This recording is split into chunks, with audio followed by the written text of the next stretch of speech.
Hello বন্ধুরা, ভালো আছেন? আমি তো সবসময় গৌরব করি, আমি তিনজন মানুষ। আমাদের আসামের মুখ্যমন্ত্রী আমাদের গৌরব শুভেন্দু দাদা, বেঙ্গল থেকে পশ্চিমবঙ্গের আমাদের নরেন্দ্র মোদীজি, আমি তিনজনকে সবসময় বলি আমার প্রিয় মানুষ। আজকে আমি তো আসামে থাকি, আসামে আমি গৌরব করবো আমাদের সিএম।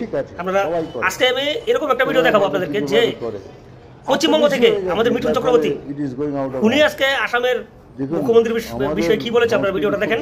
আর ভিডিওটা দেখে এত গৌরব হয়েছে যে উনার মুখ্যমন্ত্রীকে ফেলিয়ার আর আমাদের মুখ্যমন্ত্রীকে নিয়ে গৌরব, ওইটাই সত্যি বড় বস্তু।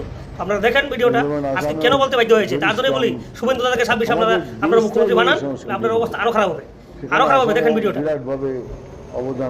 একটা স্ট্রং চিফ মিনিস্টার যার পিছের হাড্ডিটা খুব শক্ত। তো বললাম তো এত স্ট্রং, আর ওখানে দেখে নিন কি হচ্ছে। এটা অ্যাপিসমেন্ট পলিটিক্স চলছে। অ্যাপিসমেন্ট পলিটিক্স ঠিক আছে, সবাই করে, কোনো না ভাবে কিছুভাবে করে। এত বেশি হয়ে গেছে যার ফলে it is going out of hand. দেখুন, আমাদের সংস্কৃতি খুব স্ট্রং। ভারতবর্ষের সমস্ত জায়গায়, সমস্ত রাজ্যে, নিজ নিজ রাজ্যে তাদের সংস্কৃতি খুব স্ট্রং। যেমন আসামেও ভেরি স্ট্রং। আমাদের বেসটাই হলো সংস্কৃতি। সেখানে আসামও বিরাটভাবে অবদান আছে আসামের। খুবই দুঃখের ব্যাপার ভাই, এখনো বুঝতে পারছি না এই যে বাঙালি ফ্যামিলিগুলোকে এইভাবে অত্যাচার করা হলো, কেন করা হলো এখনো বুঝতে পারছি না। কেননা এদের ওয়াকআউট বিলের সাথে এদের কী নেওয়া দেওয়ার আছে।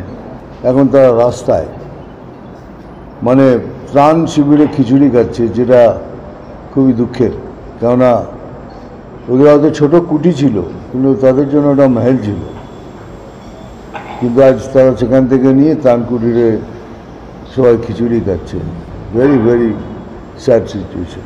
এটা যদি কন্টিনিউ হয়, I appeal to home minister to have president rule in Bengal.